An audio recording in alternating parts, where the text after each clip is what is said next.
And now it's time for Mob Talk Radio with your host, Jeff Canarsie. Yo, Lord Willin, Jeff Canarsie, Mob Talk Radio. Check it out. Yo, we stay quiet like Russell Buffalino when things will get ugly like Pepsi's death in Casino. Who do we know? No one, nobody. But we're all well respected like Della Croce and Gotti. I know wild nights, Havana nocturne. Light up a cigar and watch your spot burn. You'll get patty whacked, I'm tough like Irish dock workers. Run with guys who got guys, hooligans and block lurkers.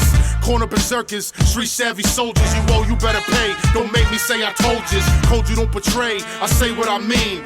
Providence and Brooklyn all the way to the Bean. I'd rather be unseen, like Vinny the Chin. I don't gotta go to Vegas to see cities of sin.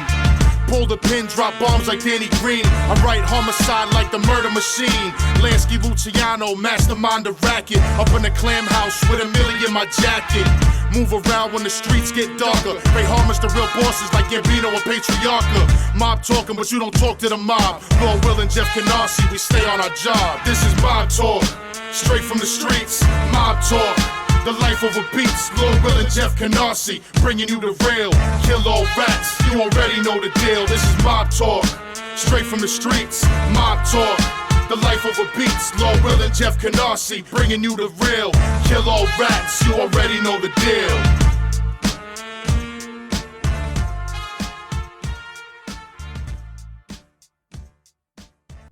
And welcome to Mob Talk Radio. I am your host, Jeff Canarsie. Today we have a big show. We're going to cover Joe Profaci, Joe Colombo, and your questions and answers. But right off the bat, if you do hear my phone go off at any point during this radio show, there's a reason for it. Excuse me. There's a reason for it. There's a couple of calls I'm expecting today revolving around a bunch of different stuff, so I kind of got to leave it on. So if you hear it pinging, that's probably why. Maybe not the most professional thing in the world, but they're important calls and, you know, blah, blah, blah, blah, blah. Anyway, so in the news, we got a couple of things. Excuse me.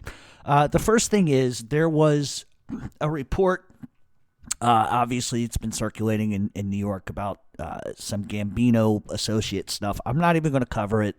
And the reason why is I'm going to let everybody else cover that. I just don't even want to sort of report that nonsense. It's making a mountain out of a molehill.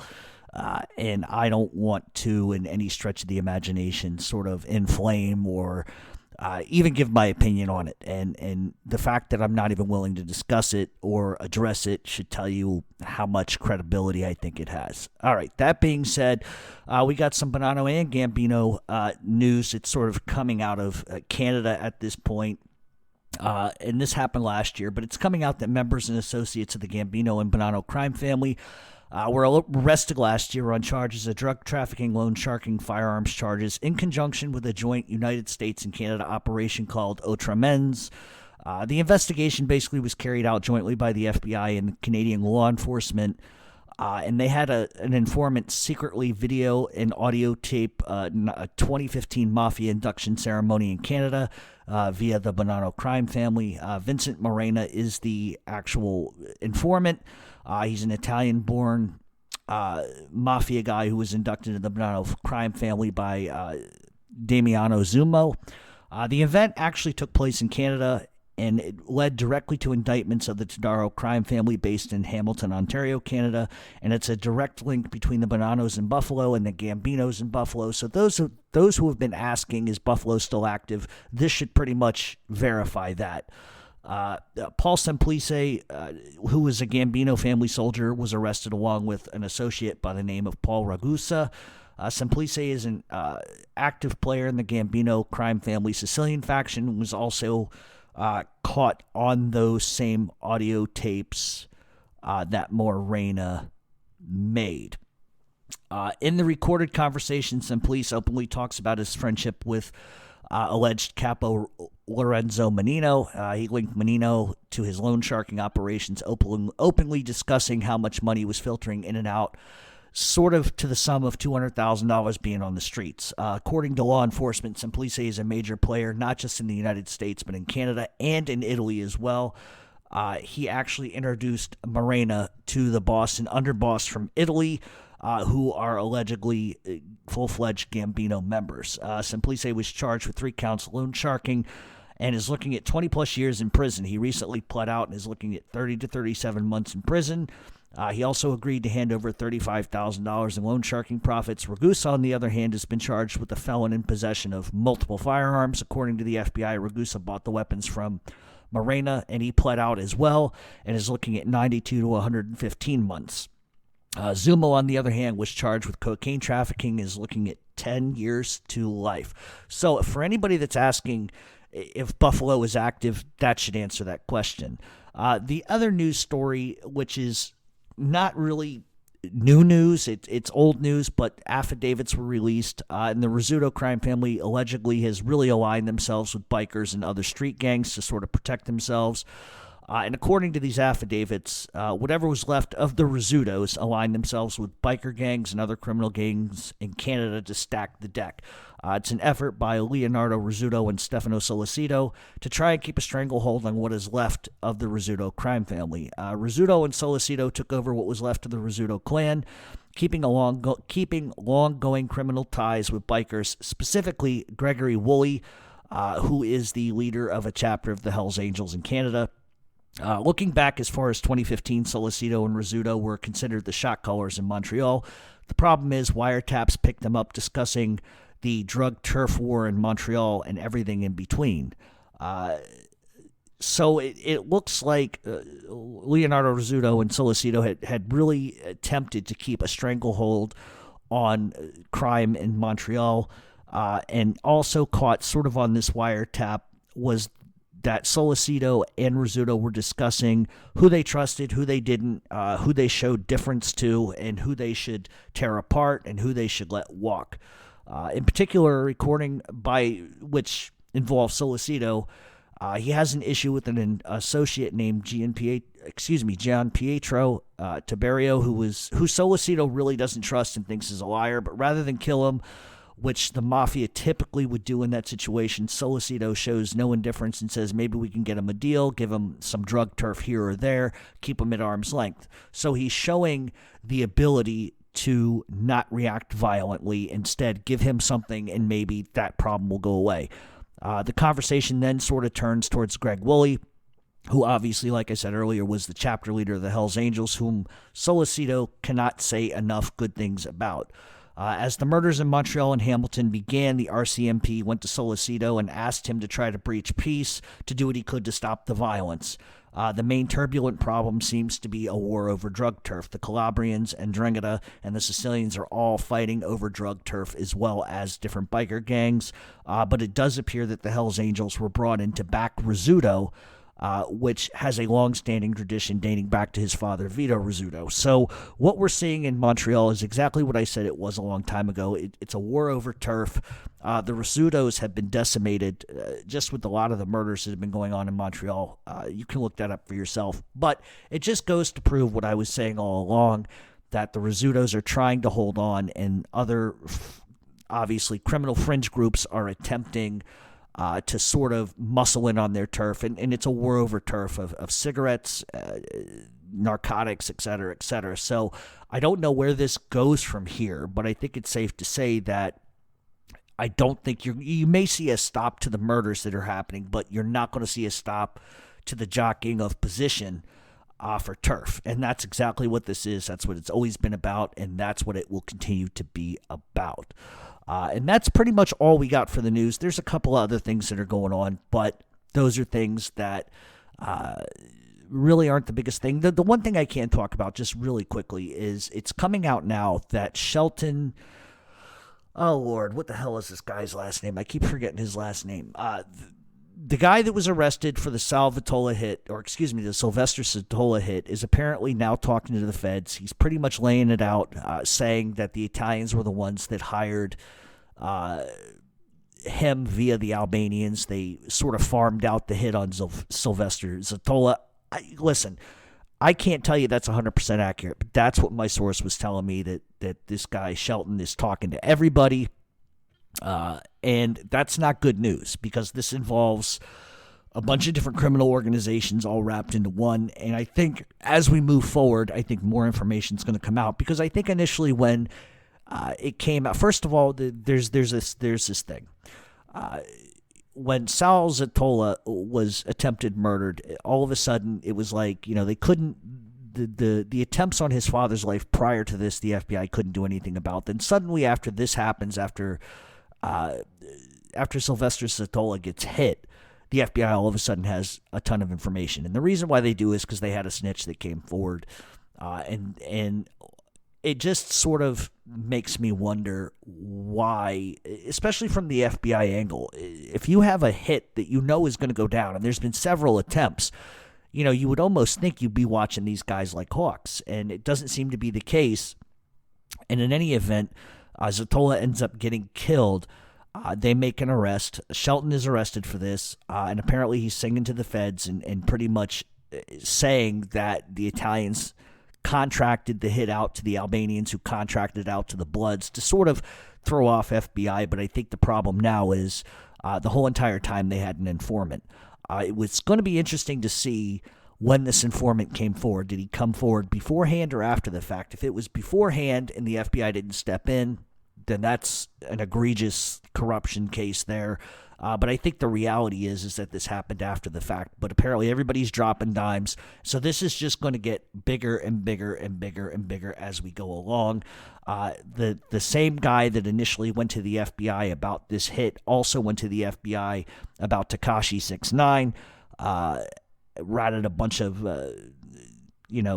other Bloods out. So this is like all encompassing. So it's going to be interesting to watch as this goes forward. But once again, these are just early reports that are coming out. I cannot verify it, obviously, for 100%, but my source is good.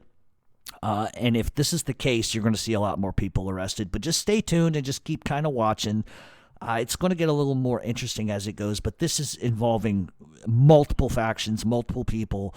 And it's not good news. If it's accurate, it's not good news, because that means a whole bunch of other people are going to get arrested. So that's pretty much what's going on. You can hit us up at Real Mob Talk 7 on Twitter. Go over to Facebook, type in Mob Talk Radio. You'll see links to the article on the Zatola hit and Shelton becoming an informant, even Tekashi 6ix9ine and his status and how he sort of is loosely involved. He has no involvement, so to speak, in that hit itself, but he has associations with people that are related to it. So it's kind of a weird case. But all that being said, we're going to take a break. When we come back, we are going to get to Joe Profaci, followed by Joe Colombo, and then we'll get to your Q&A. So stay tuned on Mob Talk Radio. In my travels, I'm always looking for a clothing brand that I feel like represents me. Anybody can go to a store and buy a t-shirt with a gimmick, but if you believe in 3 core values like I do, loyalty, honor, and respect, then look no further than Omerta Brand Clothing. You can catch them at omertamia.com, OMERTAMIA.com, with locations in Europe, California, Boston, Brooklyn, Florida, Pennsylvania, and Washington. They have a great clothing line with hats, shirts, sweatshirts, keychains, anything you might need, stickers. You want the rats to stop snitching? Go right out and get yourself a sticker. But if you want to live your life by the gentleman's code, look no further than Omerta Brand Clothing. And welcome back to Mob Talk Radio. We are talking Joe Profaci and Joe Colombo. Now, I said at the top of the show that we were going to try, I said that we were going to do a Q&A. If this show runs, say, like an hour plus without a Q&A, what I'm going to do is back the Q&A off to next week. And what we'll do is we'll do a 2-for-1 next week with the biography of Whitey Bulger, and then we'll do an entire 2-hour show that is Q&A. And I think that's probably a better idea than trying to slam everything into one. But anyway, let's get started with Joe Profaci. Born in Villa Bate, Sicily in 1899. Little is known about Joe Profaci in his childhood. However, in 1920, he would end up serving a year in prison in Italy on theft charges and attempted rape charges. And then he would ultimately immigrate to the United States, settling in Chicago, Illinois first, where he would open a legitimate grocery store and a bakery. For 5 years, he tried to earn legitimate income, but the business pretty much was a failure, and he would end up abandoning Chicago for New York City in 1925. What makes things sort of circumspect is that he really didn't have any money, but when he got to New York, suddenly he did, and he would end up opening an olive oil company which effectively imported olive oil from Italy. Now, if that sort of sounds familiar to you, it should, because that was the genesis of Don Vito Corleone from the Godfather films. If you remember, he opened up Genco Olive Oil and made a lot of money doing that, and then obviously spread to other rackets and etc. But that's basically where the originating story came from. It came from Joe Profaci. Profaci would end up settling in Brooklyn and began to intermingle with Sicilian gangs that controlled the area.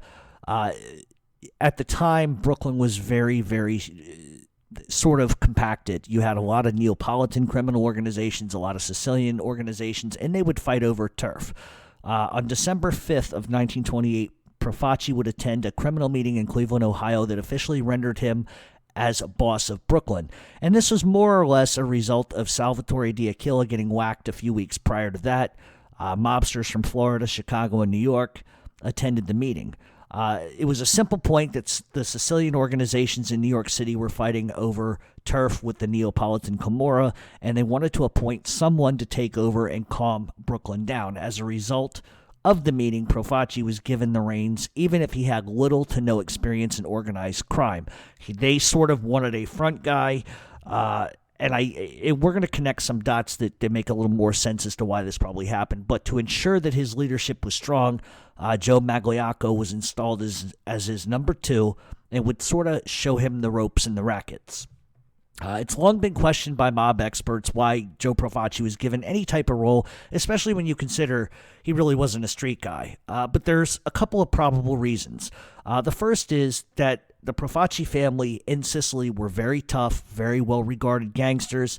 And because of their status in Italy, it made the most sense. We're putting somebody in charge who has pedigree. The other reason, and probably the most likely reason, was that the mob was benefiting from his olive oil contracts, and he was bringing in a ton of money, and everybody sort of had their hand out and wanted a piece of that. So it was a win-win for the mob. They kind of get somebody that has a lot of money, they get somebody that has pedigree, and they also have Magliocco backing him up. And it wouldn't take long for Profaci to kind of see how things operated. The meeting where Profaci was named boss ended up getting raided by the Cleveland Police Department, but nobody was arrested. Instead, Cleveland Police Department forced them to the county line and to get the fuck out of Ohio, which is exactly what happened. In 1930, Profaci has massive control over the numbers rackets, prostitution, loan sharking, and narcotics. Obviously, his meager beginnings were supplanted by the intelligence of Magliocco. Magliocco was really the brains at the time of the organization. Ultimately, Profaci would learn a lot from him and take over himself. And basically, they end up taking over Brooklyn. In 1930, the Castellamare War would begin in New York City. The Castellamare War lasted from February 15th, 1931 to April 15th, 1931. And it was basically a war of a power grab. It was a war between Joe Masseria and Salvatore Maranzano. Maranzano wanted total control, as did Masseria, and ultimately Maranzano would win. But it sort of would be for nothing, as Luciano would have Maranzano killed a short time after the fact. And Profaci at the time was aligned with Maranzano, and when the war ended in 1931, Luciano would reorganize the structure of the Mafia into 5 organized crime families, and Profaci would end up being recognized boss of the new Profaci family. But word is, and sort of some things that are able to find out from some old-timers, was that Profaci was pretty much approached to Luciano prior to the assassination of Maranzano, and he was told, get on board or we're going to kill you too. And sort of the supplanted... the idea here was if Profaci ever wanted to control his own syndicate and be a lot more wealthy and be a lot more insulated, it was better for him to join what Luciano had considered to be the smartest move possible, and Profaci gets something out of it too. So once again, we've seen this in the Mafia time and time again, where there's a lot of underhanded stuff going on, but the end justified the means to Profaci. And so, more or less, Profaci doesn't really have a choice. If he goes against Luciano, they're going to kill him. So he jumps on board. And basically what ends up happening is Profaci obviously is the boss of his own family, which is now the Profaci crime family. Joe Magliocco is made his underboss, and Profaci's brother Salvatore is the consigliere. And it's also worth noting that Salvatore Profaci was a huge porn guy. This is, we're talking, obviously the 80s in Manhattan was, in the 70s, was all porn. Salvatore Profaci was a main porn guy in the days when you probably wouldn't expect porn to be a huge thing, but it was. And he would also serve as his brother's consigliere for a bunch of years. Joe Magliocco would become Profaci's son-in-law. Bill Bonnano obviously would become Profaci's son-in-law as well, as he married Rosalie Profaci. And Joe Profaci's other two daughters would solidify the Mafia connections in Detroit as they married William Tacco and Joe Zarelli. So right off the bat, you see what Joe Profaci has done.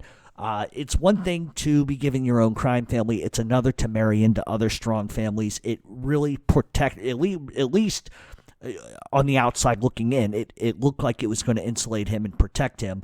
But I think ultimately, his close association with Joe Bonnano would come back to haunt him in a million kind of ways. But Profaci believed in Mafia royalty, and pretty much, like I said, he thought that his daughter's marrying into Detroit, his daughter marrying into the Bonannos, I think that he thought that would solidify him and make him a monster powerhouse.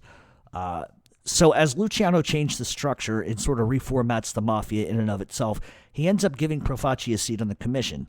Profaci's closest ally in the Mafia on the commission would be Joe Bonnano, and for the next 30 years would be Joe Profaci's best friend and his closest ally.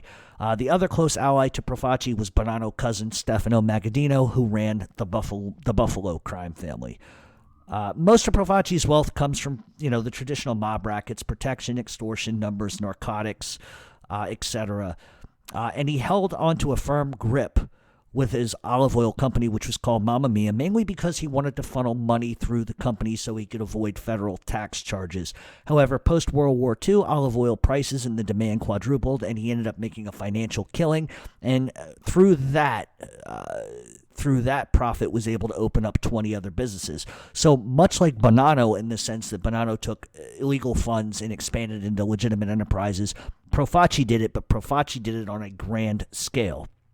Profaci would split his time between Bensonhurst, Brooklyn, Miami, Florida, and his 328-acre estate in Hightstown, New Jersey, which the estate was actually previously owned by former President Theodore Roosevelt. He owned his own airstrip, had a chapel built with an altar that resembled St. Peter's Basilica in Rome.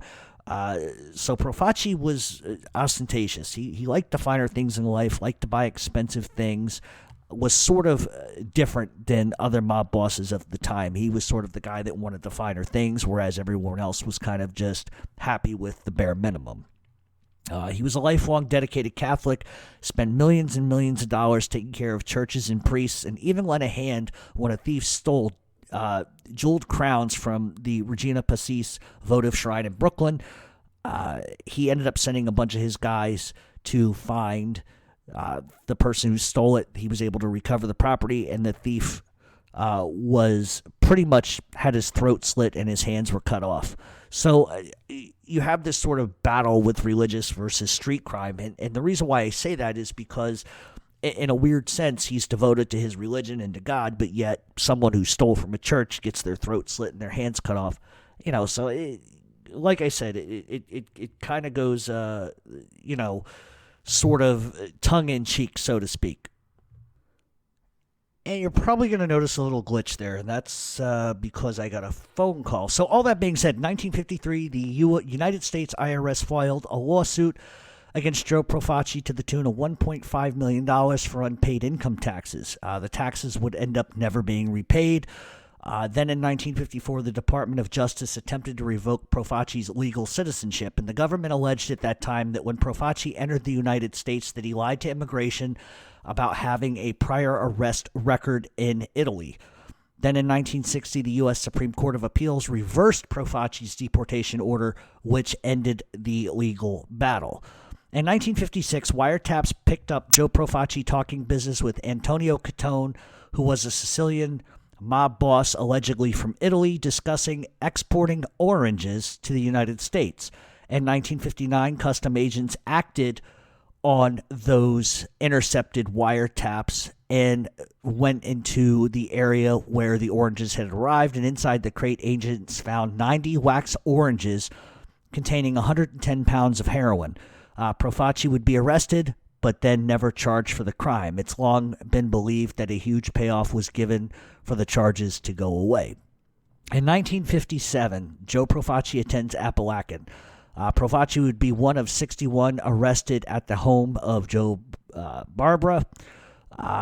And obviously we know what Apalachin was, and that was Vito Genovese wanted to be recognized as the new boss of the Genovese crime family. Amongst other things, drugs were going to be discussed at that meeting. We have covered Apalachin a million times. On January 13th, 1960, Profaci was convicted with 21 others on conspiracy charges and sentenced to 5 years in federal prison.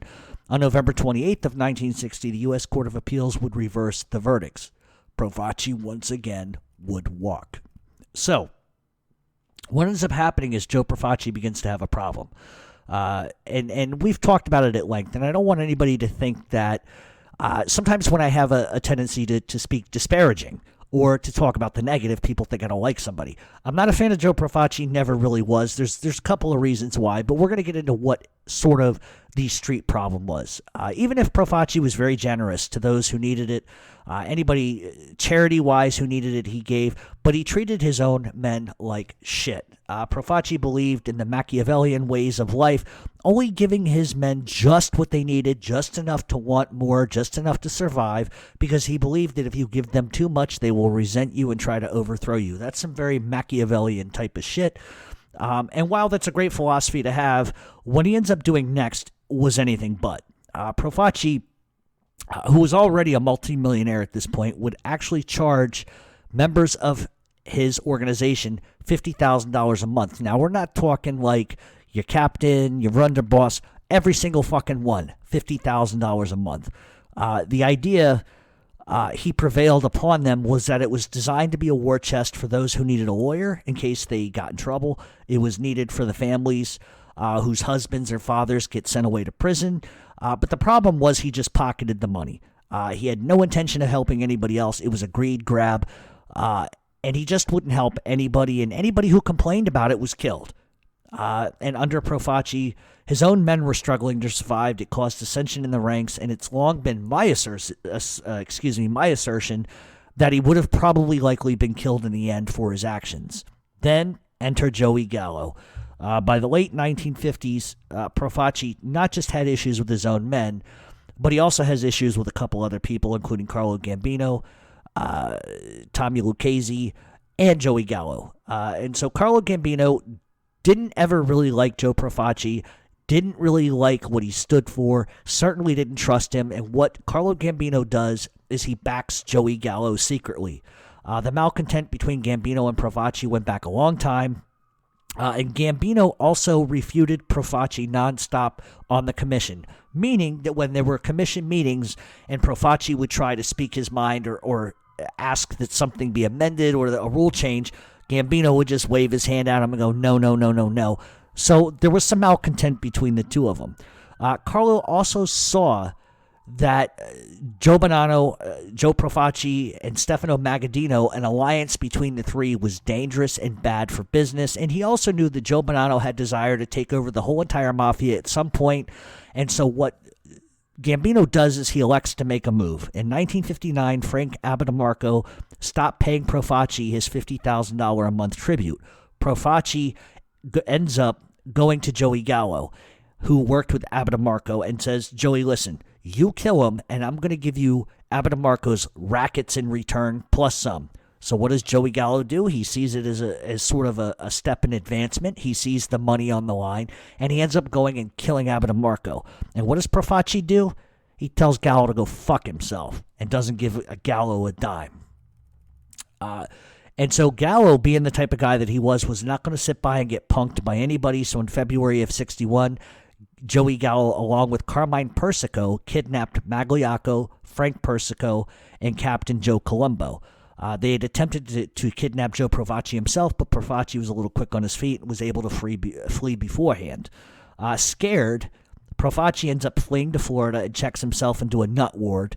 And over the next few weeks, there would be negotiations between Joe Profaci and Joey Gallo. Gallo wanted money that he was owed plus some. And Profaci relents and says, I agree, that's what we'll do. So what does Gallo do? Gallo releases all the hostages.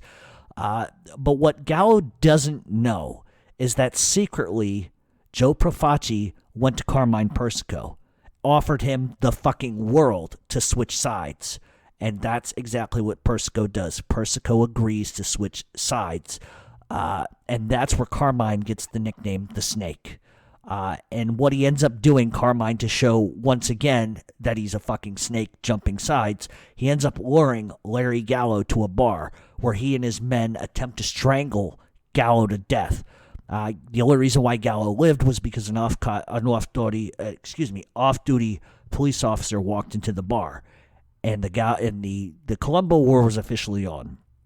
In 1962, Profaci's health sort of begins to take a turn for the worse. Both Tommy Lucchese and Carlo Gambino tried in vain to get Profaci to step down, to retire, to get out of the way. And they also wanted the war ended because it was bad for business and bad for everybody that was involved.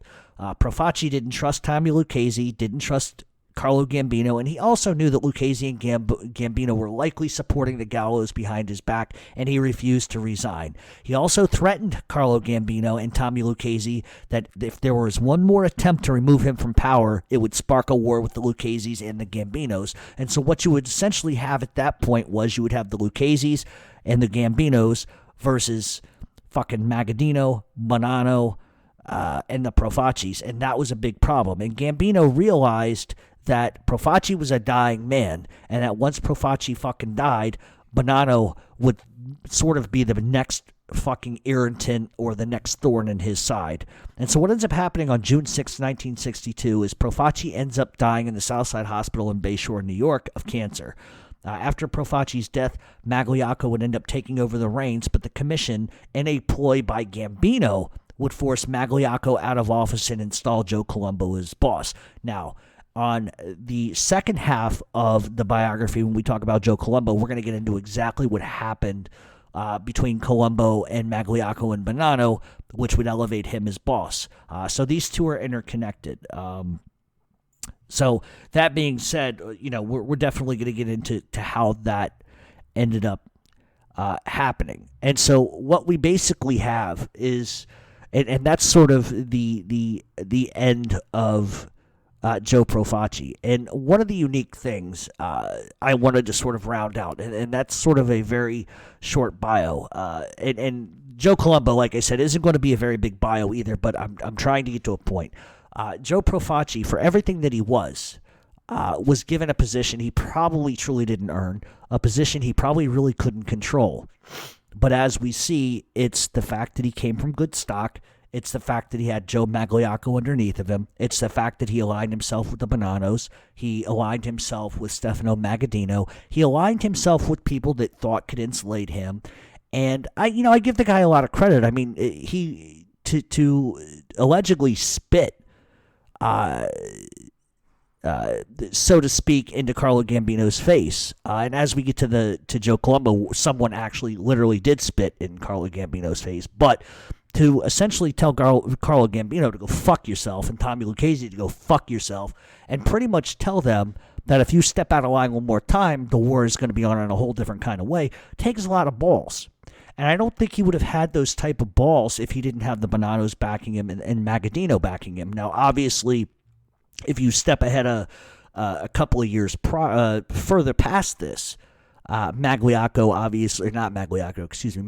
has issues with Joe Bonnano himself, and the whole thing with Joe Bonnano being kidnapped and etc.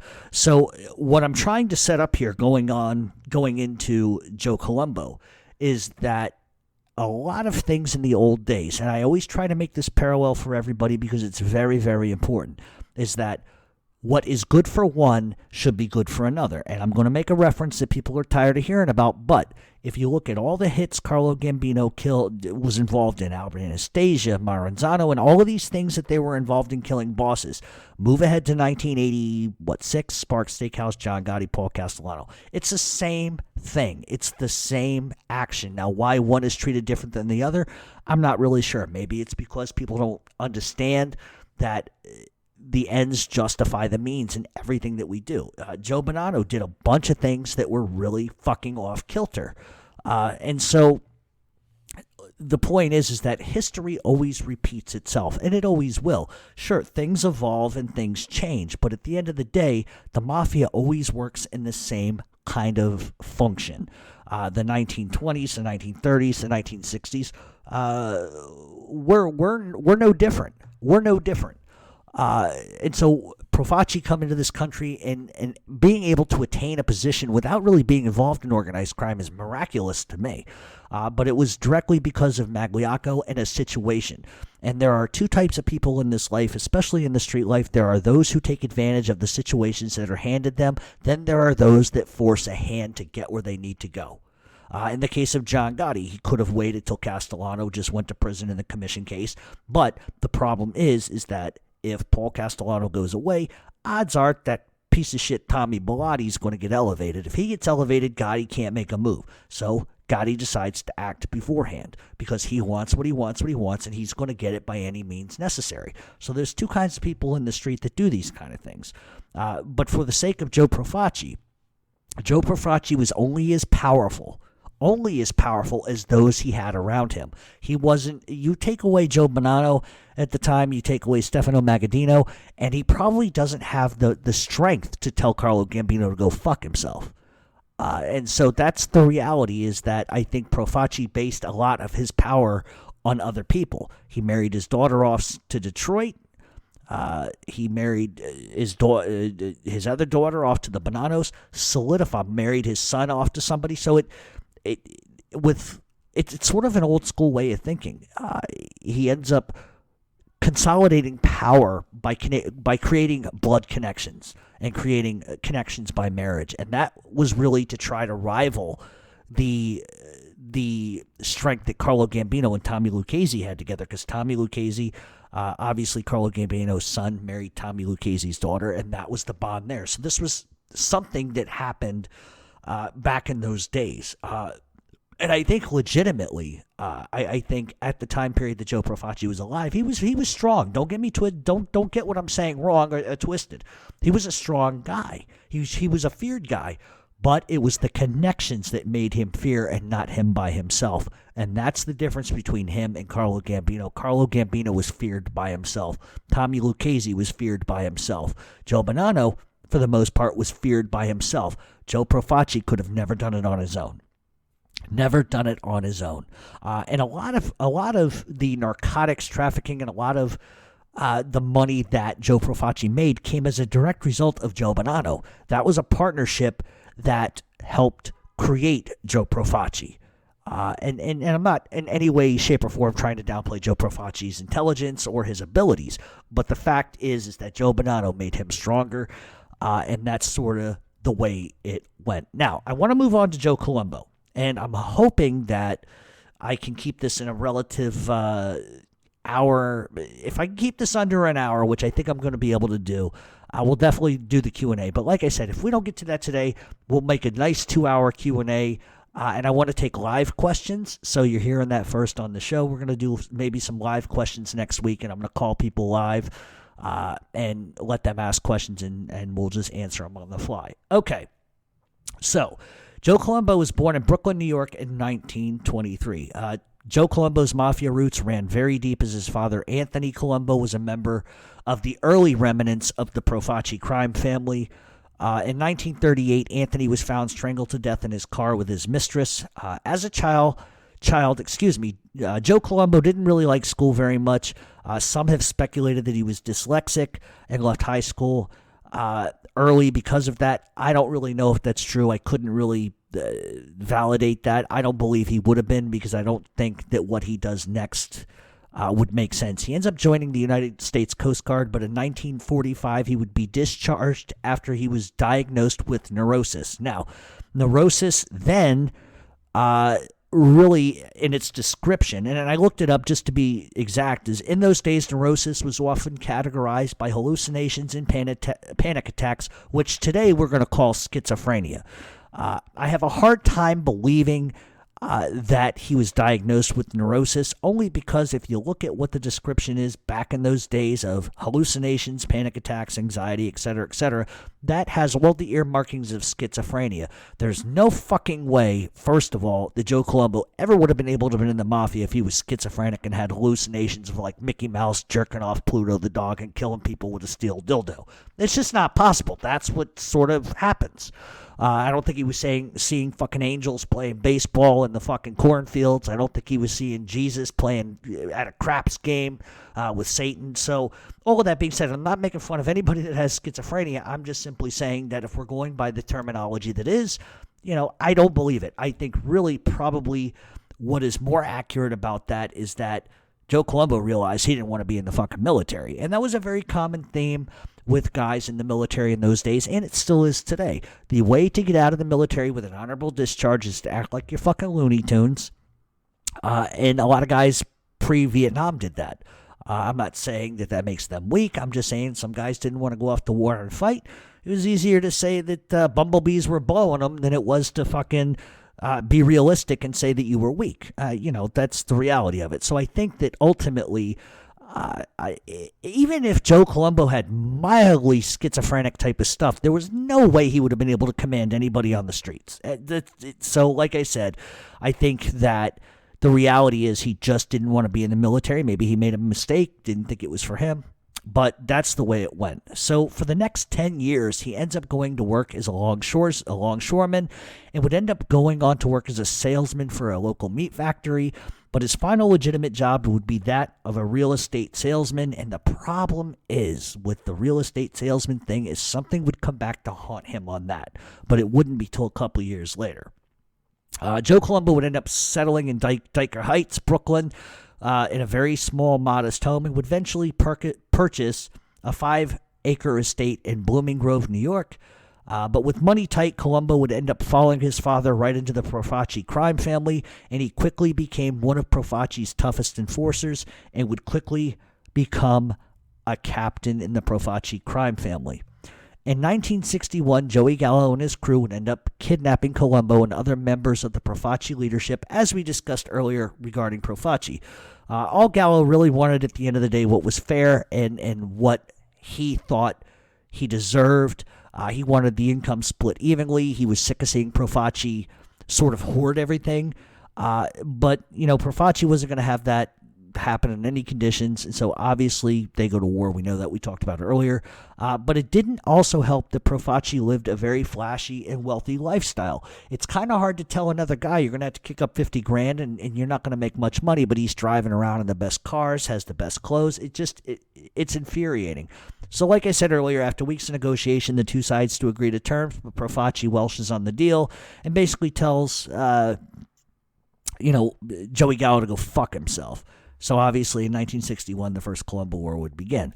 On June 6th of 1962, Profaci ends up dying and Joe Magliocco ends up taking over. But shortly after Magliocco takes over, Joe Bonnano approaches Magliocco to sort of set in motion something that would, A, get Bonnano thrown out of the fucking Mafia, would almost get Magliocco killed. And this was it. Bonnano comes to Magliocco and has a plot to murder Tommy Lucchese and Carlo Gambino.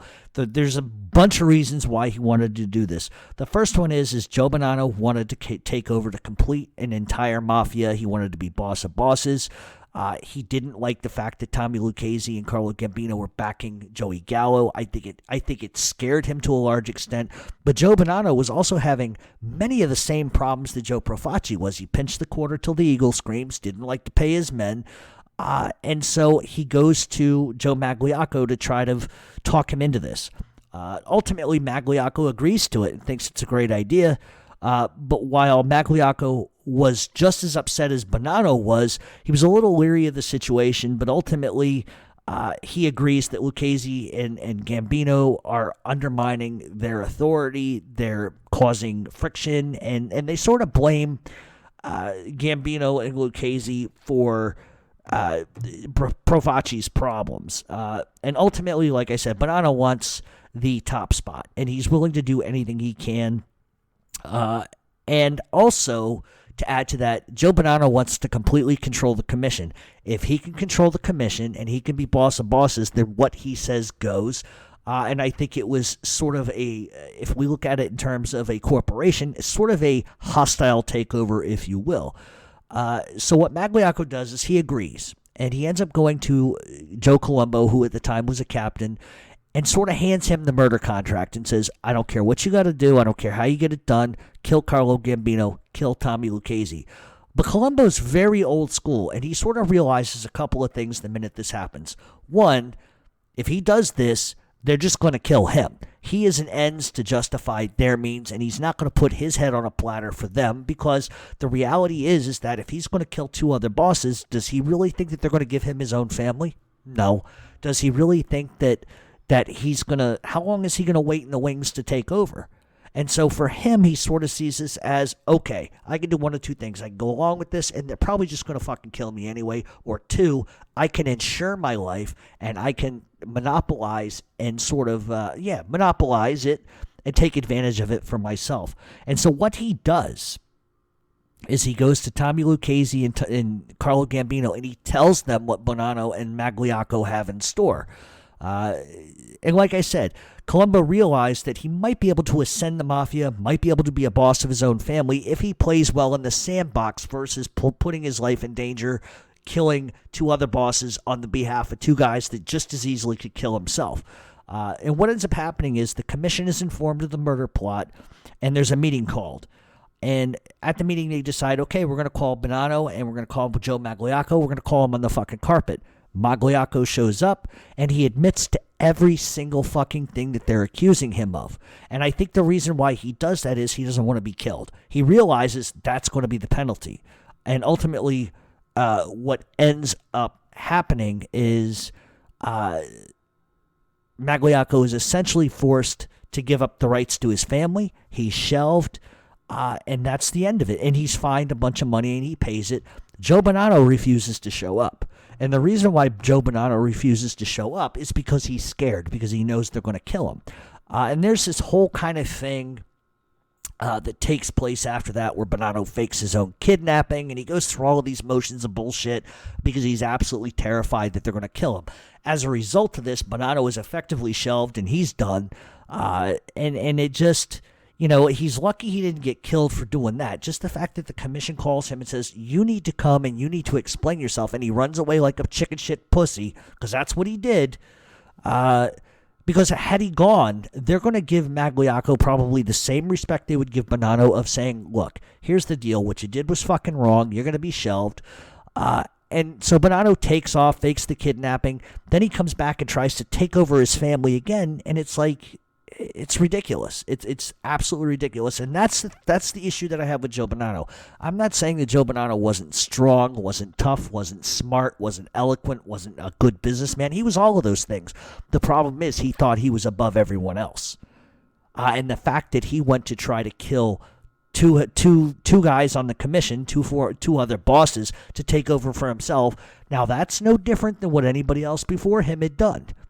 But I think the thing is when you're called onto the carpet with it and you refuse to show up and you fake a kidnapping, then you get shelved, you try to take over your family again, you get shelved again, you get chased out to fucking Arizona or wherever the fuck he was living at the time, and he is told then, don't get involved in another fucking mafia or organized crime or another crime. If you do, we're going to kill you. And what does he do 6 months later? Him and his son get caught in this huge fucking scam out in Vegas, out in Los Angeles with a car dealership. That should have got Bonnano killed. Then he writes a book. And in that book, he details how the commission operates, which directly led to everybody in that commission case getting pinched, because prior to that, Rudy Giuliani, that fucking gremlin that he is, had no idea how the commission worked. He simply bought that fucking book, the Joe Bonnano book, and it detailed how to fucking to understand the structure of the mob, how to understand how the commission worked. So when I tell you that I have no respect for Joe Bonnano, I don't. And that's why. Post 1960, forget it. I got no respect. I can respect what he was able to attain in his younger years. I can respect sort of the devil and angel that he was at one point. But everything past 1962 or 1963, when he's chased from the mob, he decimated the mafia with his mouth. And yes, there are others that we can say fully did that. I'm not saying he's any better or any worse than anybody else before him that did these things. But the fact is that it was his mouth that led to the arrest of 100 guys. The fact that he publicly talked about the mafia, these are things bosses didn't do. And that's what he did. And he's very lucky that he survived as long as he did, as far as I'm concerned. So, like I said, Magliocco comes to the meeting. He admits his role in the plot. They fine him. They throw him out of the mob. And so they give the family to Joe Colombo for being loyal to the Mafia code, which Joe Colombo was. Now, some people may have an argument saying Joe Colombo's a fucking rat. He ran to the commission. But I think ultimately, at the end of the day, put yourself in his situation. Okay, you're going to kill two other bosses. You know they're going to kill you the minute you kill them. So do you be loyal to the cause of the mafia, or do you be loyal to the two guys that aren't letting you eat? And like I said, Magliocco went there like a man, admitted what he did. Instead, Bonnano ran away like a fucking cunt. That's just the truth. All right, so Joe Colombo ends up taking over what was Magliocco's, and he names it the Colombo crime family. And he becomes the youngest boss of the mafia at the age of 41. He was also the first American-born boss of the New York Mafia, of a New York crime family. So he was the first guy to come along that was not of Sicilian origin or a Neapolitan origin as far as being born in Naples or Sicily. He was born in New York City. So he's the first Italian-American crime boss in New York City.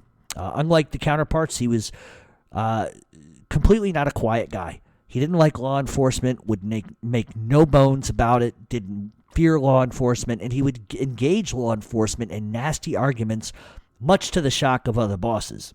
In one case in particular, one of his soldiers was arrested, and Colombo ended up getting sought after for questioning. He shows up at the police station with his lawyer, entered the police station, and just goes on a fucking rant from end to end on the detective who made the arrest, calling him all kinds of names, and then ultimately he ends up refusing to answer a single question and leaves. Not long after that, he would be arrested a short time later and serve 30 days for obstruction of justice for refusing to testify at a grand jury in May of 1966, which was taking a peek into his legal affairs. In the spring of 1970, Joe Colombo would create the Italian-American Civil Rights League. Probably the biggest mistake he ever fucking made. The league was meant to put pressure on the government and to put pressure on local law enforcement to lay sort of it was, I'm trying to figure out an easy way to say this, but basically the league was designed to put pressure on the government, the FBI, local law enforcement, who they believed were harassing Italians based on the fact that there was some sort of organized crime attachment to all Italians. Using a different example of that, when The Sopranos first came out, there were Italian civil rights leagues that went after The Sopranos for saying, oh, they're stereotyping Italians, and et cetera, et cetera. And that's why the group was started. In April of 1970, Colombo would be arrested on extortion charges, and Colombo, who was absolutely enraged that he was arrested, made this wild claim that the FBI was harassing him, and he ends up sending picketers to the East Side offices of the FBI to complain. Colombo knew he needed to rally the public behind him, especially in the Italian communities, which it did, but it also infuriated the other bosses of the mafia because he's making waves. It's one thing, first of all, you're a boss of a family. You shouldn't be public. The second thing is you shouldn't be sending picketers from an Italian-American Civil Liberties Union to go and harass the FBI, because not only are you drawing heat to yourself, but you're drawing heat to everybody else. But it sort of worked for him, as there was an outpouring of public support by the community and a lot of entertainment people, actors, actresses, singers, etc. And then Colombo sort of takes the Italian American Civil Rights League and sort of turns it into a action group, which was another monster fucking mistake on his behalf. June 29th of 1970, 150,000 people attended the Italian American Unity Day rally in Columbus Circle. Many actors, entertainers, and congressmen took part in the Unity Day rally. The party would go quickly. The Italian American Civil Liberties Union would end up getting national attention, which would further exacerbate other people in the Mafia. They didn't like the attention. Colombo would appear on TV. He would do interviews on the news, on the radio. He would throw huge fundraisers, and he would hold massive speaking engagements. In 1971, Colombo aligned the league with the rabbi and political activist at the time, Meyer Keynes, who was a Jewish Defense League guy, claiming that both groups were being persecuted and harassed by the federal government. At one point, Colombo even posted bail for 11 Jewish Defense League members. Then we have the spring of 1971. So it's already awful that Colombo won't shut the fuck up. He's doing interviews, he's doing press, he's throwing rallies, he's getting money to come in. And I can see from the perspective of Carlo Gambino specifically, are you a fucking mob boss or are you a fucking activist? Take your fucking pick, but get the fuck off the radio, get the fuck off TV. And then 1971 happens. And the reason why this happens is going to be infamous. The Godfather. It has long been alleged that Colombo was responsible for helping out the Paramount film, The Godfather, through his defense league. Apparently, neighborhood people were pissed off about the film and that he was the guy who went and sort of made them understand and respect that it wasn't a horrible film. But the neighborhood and other mobsters didn't like the idea of a film being made that was about the Mafia, that appeared to stereotype Italians. It's also alleged that Colombo forced Francis Ford Coppola to remove the words Mafia and Cosa Nostra from the script, which allegedly was what the mob wanted and allegedly what the neighborhood wanted. But here's the fact. None of that is true. I do not understand for the life of me why Joe Colombo has been made to be the guy that handled the Godfather issue. While Colombo may have sort of appeared on paper as the guy directing that behind the scenes, it wasn't him, it was Russell Bufalino. Bufalino had control of pretty much all of the unions at that point, especially in the film industry, the gaffers unions, the painters unions, construction unions. And Bufalino also had an inside track to Paramount Productions, and he would use his weight to force Coppola to change narratives of the script. In other words, meaning Russell Bufalino had a copy of the script. What Russell Bufalino felt was safe, what he felt was acceptable, what he felt he didn't, he would fucking make notations and make sure that Paramount understood that you're not going to say this, you're not going to say this, you're not going to say that. For some reason, Joe Colombo has always been made out to be the guy that was directly involved with that, and he really wasn't. The truth is, it was Russell Bufalino. And let me get more specific than that. Do you really think, and how long do you think, let me pose a question, how long do you think the Mafia would put up with Joe Colombo's shenanigans of being on TV, doing radio, doing this, doing that?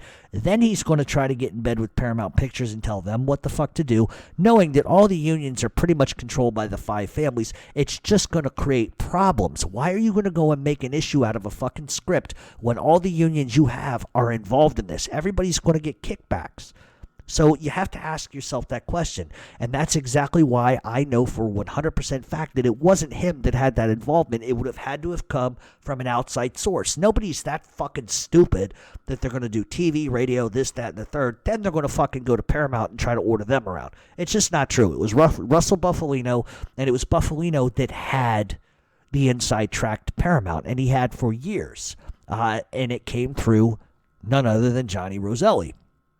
All right, so what ends up happening is the Mafia starts to get a little pissed off. And they're getting pissed off because Joe Colombo made things more difficult for Russell Bufalino by spouting his mouth off at rallies, making a public spectacle of himself. It was Carlo Gambino who met with Joe Colombo and asked him to remove himself from the league and focus on business. Stop with the fucking nonsense and just do what you gotta do. Colombo had sort of become a recognized figure and sort of began to believe that he was the William Wallace of New York City. And And it wouldn't take much more for the Mafia to say, enough of this prick. And that's the truth. In 1971, Joey Gallo gets released from prison. As a peace gesture, Colombo invites Joey Gallo to a welcome home party and tells him basically, I'll give you $1,000 for your troubles.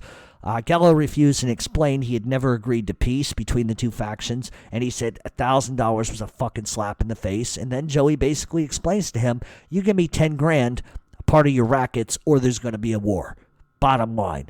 At one point, acting street boss Vincenzo Aloy ends up issuing a death warrant for Joey Gallo. So now Colombo's going to try to move on Gallo, full well knowing that he has the support of Tommy Lucchese and Carlo Gambino.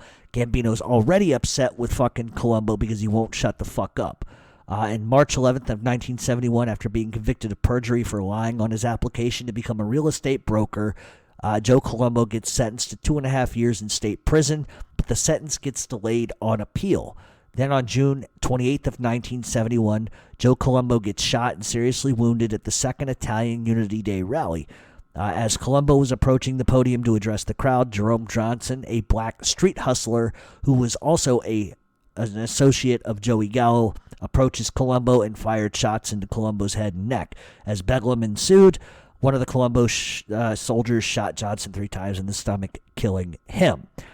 Colombo would end up being paralyzed for the next 7 years. On August 28th of 1971, after 2 months at Roosevelt Hospital in Manhattan, Colombo gets transferred to his estate in Blooming Grove, New York, where he truly never really gets better. He healed enough to sort of recognize people, but in 1975 he would end up suffering a heart attack and dying. What is worth noting is that there was a police investigation into the attempted, well, obviously the murder of Joe Colombo, but it was revealed that Johnson was the lone gunman but had been seen with Joey Gallo outside a Carlo Gambino-owned club just days prior to the hit. Gambino had repeatedly told Colombo to stop, and Colombo allegedly, according to multiple sources, spit in Gambino's face, telling him to mind his own fucking business. It's long been asserted to me anyway that this was a hit agreed upon by the commission, with Joey Gallo given the reins to set it up, which obviously he did. Carmine Persco was also brought on board and agreed to the hit because obviously Carmine Persco had a hidden vested interest. And once again, we see Carmine Persco, Carmine the Snake being Carmine the Snake, because ultimately at the end of the day, Carmine Persco ends up being made official boss of the Colombo crime family, with Joseph Iacovelli operating as the front boss. The shooting of Colombo would start the second edition of the Colombo Wars. And so the point I'm trying to make, and obviously we're over an hour now, is that Joe Colombo, very much like Joe Profaci, did what he had to do when he had to do it. But the problem is with Joe Colombo, and I'm not saying anything disparaging about Joe Colombo, but it's once again, and there's a theme here, and I hope you guys can recognize the theme, is that sometimes people get a position out of being a snake in the grass, and that's the streets. You got to hustle, you got to do what you got to do. But at the end of the day, the guys that attain it in the wrong way, look what happens to them. There's always karma. It always comes back to haunt you. Always. And in these two specific cases, they both did. Bonnano tried to act treacherous, ends up getting shelved. Magliocco ends up trying to act treacherous, gets chased. Profaci ends up dying of cancer with little or no power in the end. And all of these guys tried to take on Carlo Gambino and failed. They tried to take on Tommy Lucchese and fucking failed. So it's very apparent to me that Tommy Lucchese and Carlo Gambino were the two hot fucks. And I say that with all due respect. You could not fucking outthink them. You couldn't out-scheme them. You couldn't kill them. They were far greater and above and beyond intelligence-wise compared to the rest. And that's the God's honest truth. Now, maybe, and two, if you look at it, Joe Colombo, if it's not for Carlo Gambino and Tommy Lucchese, never gets to be boss. Never gets to have anything. He's always going to be a captain. Maybe he lives as a result. But what he does is he goes to them and basically tells on two other people. They give him the leadership role of his own family as a thank you for being loyal to us and being loyal to the Mafia in general. And look at what he does. He spit in Carlo Gambino's face, literally, and told him to go fuck himself. This is after Carlo Gambino put him in power. He didn't earn it the way that other guys earn it. He was given that by going and telling on somebody else. Effectively, that's really what happens. So the idea that Joe Colombo earned it by putting bullets in guys and earned it by being a high proficient earner really isn't the case. He gets it by fucking default. And then he ends up spitting in the face that they gave it to him. This guy tells Carlo Gambino to go fuck himself. And I think history will show. And it's Joe Colombo got too big for his britches. He believed his headlines. He believed this nonsense. Instead of focusing on, you're a boss of your own family, shut the fuck up and just stay out of the limelight, he really believed that putting pressure under the guise of an Italian-American defamation league was going to somehow insulate him from the FBI coming after him. In fact, Joe Colombo ends up doing a great favor for fucking Carmine the Snake Persico more than anybody, is because he puts himself out front, lets himself be a nonsense and a nuisance to everybody, including other mob bosses, and Carmine knows what's going to happen. Joey Gallo knows what's going to happen. And the reality is that in this life, that life, anybody that makes themselves to be more important than the cause or the thing gets killed. You can only go but so far. And Gambino, listen, I went back and I listened to a lot of the shows that I've done. And one thing is evidently clear, and I don't know if any of you sort of see the parallel, but it seems like some of the biggest historical events, some of the biggest egregious, snaky fucking moves were conducted by one guy, Carlo Gambino. And of all of these guys we talk about, Tommy Lucchese, Carlo Gambino, Vito Genovese, John Gotti, Joey Merlino, I mean, I can name 50 bosses of whatever. Russell Buffalino, fucking Santo Trafficante, Carlos Marcello, Ray Patriarca, Nicky Bianco. I could go up and Whitey Bulger. I mean, I can name all of these guys. How many of them can say what Carlo Gambino said or what Carlo Gambino experienced? He never went to prison. He died at his own home. I think the longest he ever spent was one night in jail. One night. Nobody ever ratted him out. Nobody ever testified against him. The FBI could never get him on a wiretap. The FBI could never get anybody to give up information on him. And he died an old man in his own home.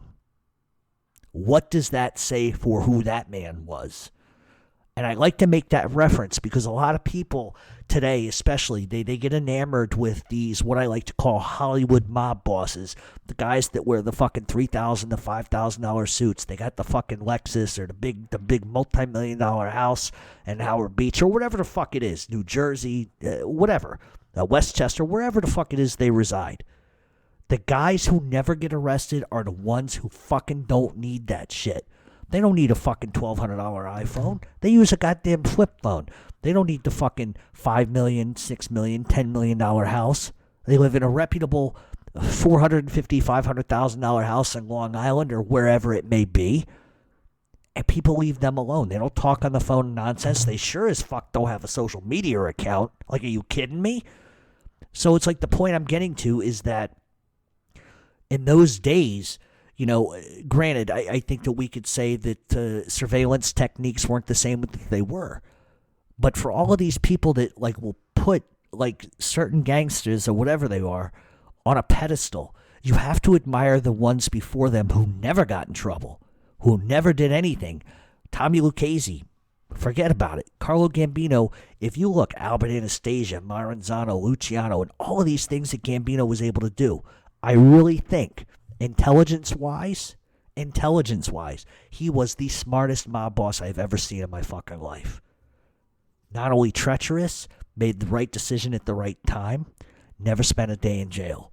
Died with his money intact, died with his family intact, and if there's any mistake that Carlo Gambino ever fucking made, it was putting Paul Castellano in his boss. And that's the truth. That was bad for business. A gangster needed to run that family. And that's the reality of it. And listen, I'm not getting on my soapbox about Carlo Gambino being the greatest thing since sliced fucking bread or whatever it is. I'm just saying that if you're going to look iconically, even Vincent the Chin, highly intelligent, but where does he die? In prison. Why does he die in prison? Because he gets caught. Gambino never gets caught. Now, some have made the craziest fucking accusations I've ever heard about Carlo Gambino. But the reality is, and the fact is that Gambino puts Colombo in fucking business. He effectively lets Profaci live. He lets Bonnano live when he didn't need to. And he out-survived them all. Like, not in terms of age, but he survived them all in terms of never going to fucking prison. That takes incredible fucking intelligence, and it also takes luck. But the difference is you look at the history of the Bonannos, nothing but guys telling on each other.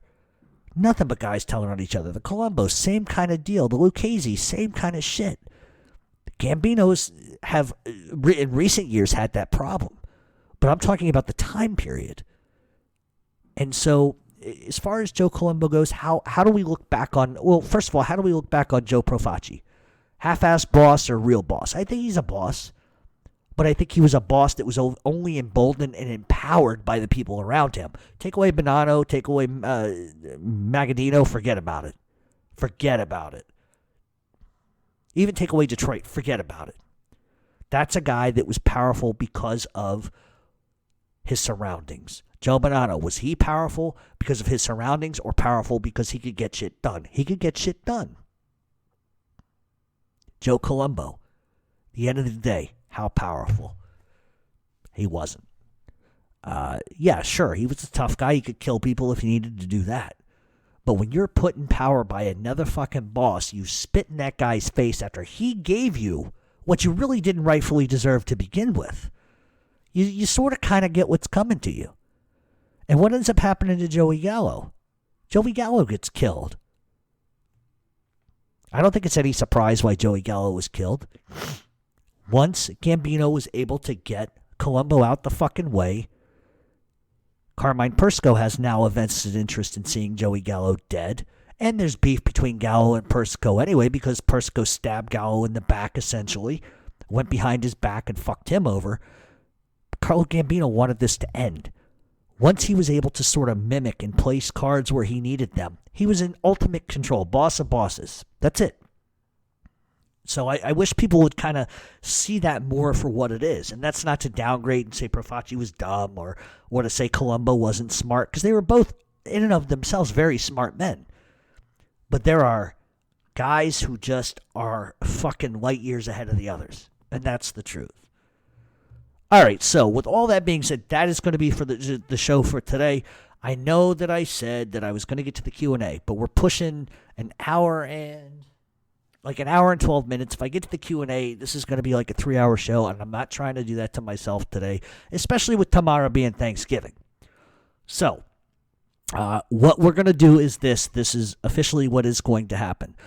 We are going to cover the biography of Whitey Bulger from beginning to end next week. Or maybe you know what? Here's what we're going to do. Next week, we're going to do a 2.5-hour Q&A. So I will put out a message for everyone to submit Q&A questions, and we'll go from there. I will do like a 2-hour Q&A, and I'm going to pick a couple of people to call live and let them ask their questions on the air. That'll be kind of fun. Then the week after that, we will do, or probably the same week, probably next week as well, we'll do beginning to end Whitey Bulger. That's going to be a great show, and that's going to be a big show.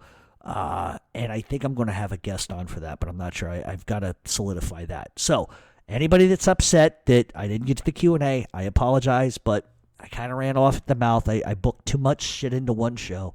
And I think that a 2.5-hour Q&A is a lot better than like 30 minutes where people's questions don't get answered. And I really like to answer everybody's questions. I really do. So don't worry. It's coming next week. All right. All that being said, I don't know what the hell that buzzing is. You hear that? Anyway, that's going to be it for this week. Stay tuned to Mob Talk Radio. Check us out on Twitter at RealMobTalk7. Check us out on Facebook at Mob Talk Radio. Send your threats, complaints, and whatever else you may need to the usual places. Thanks for listening in, and everybody have a great Thanksgiving.